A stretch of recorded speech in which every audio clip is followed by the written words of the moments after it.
Comtoise Radio, l'actu dans les Vosges saunoises, Jean-Pierre Poinceau. Bonjour, lors de la cérémonie des vœux, hier soir, le colonel Roux, commandant de la BA 116, a profité de l'occasion pour donner les 2 points d'attention de la base aérienne. Ces 2 points d'attention qui concentrent toute l'activité de la base aérienne, c'est tout d'abord le temps présent, le réel. C'est-à-dire notre responsabilité d'assurer tous les jours, 365 jours par an, 24 heures sur 24, la protection du ciel français.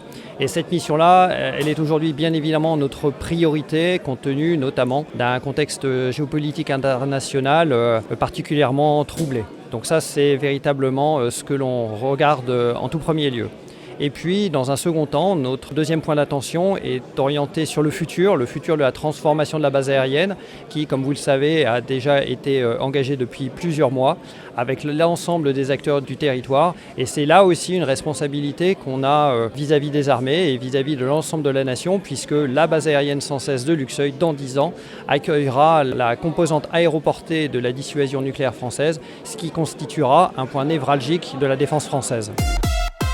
À Luxeuil, pour faire face au manque de médecins généralistes, un dispositif solidaire vient d'être mis en place.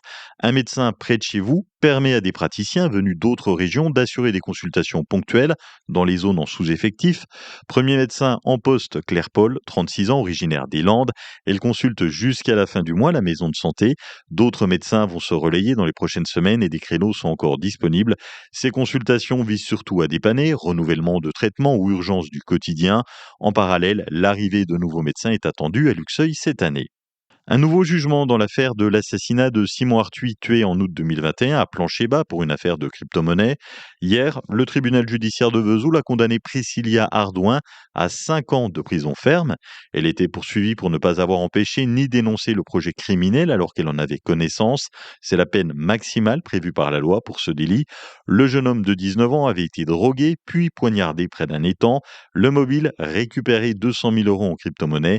Les principaux auteurs ont déjà été lourdement condamnée jusqu'à 30 ans de réclusion. Absente à l'audience, Priscilla Ardouin fait désormais l'objet d'un mandat d'arrêt et devra indemniser la famille. La commune de Luxeuil poursuit l'installation de feux récompense. Ces feux qui passent au vert quand vous respectez la limitation de vitesse. Loïc Laborie, adjoint en charge des travaux à la mairie de Luxeuil. Un nouveau feu récompense qui est similaire à celui qui a déjà été installé avec succès rue Aristide Briand et que cette fois on installe comme annoncé dans une autre entrée de ville qui est la rue Jean Moulin, qui est une rue très longue, très droite, très roulante, pour laquelle on est obligé d'installer un système de sécurisation et de ralentissement des véhicules pour sécuriser notamment les habitations à proximité des jonchères. Lundi, don du sang à Saint-Loup-sur-Semouse de 15h30 à 19h30, salle paroissiale La Familiale. Vous pouvez prendre rendez-vous sur le site de l'établissement français du sang. Ce week-end, les équipes seniors de Luxeuil Handball jouent en pré-national. Samedi, 20h30 au gymnase des Meurises, les Luxeuviennes reçoivent le leader Quingé. Et dimanche, les garçons se déplacent à Vesoul pour le derby. Les Vésuliens sont premiers du championnat.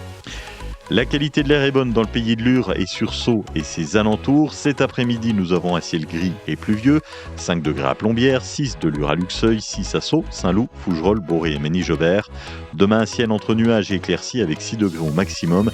Dimanche, même temps, des températures qui chutent. Nous ne dépasserons pas les 2 degrés. Passez un excellent week-end sur Comtoise Radio.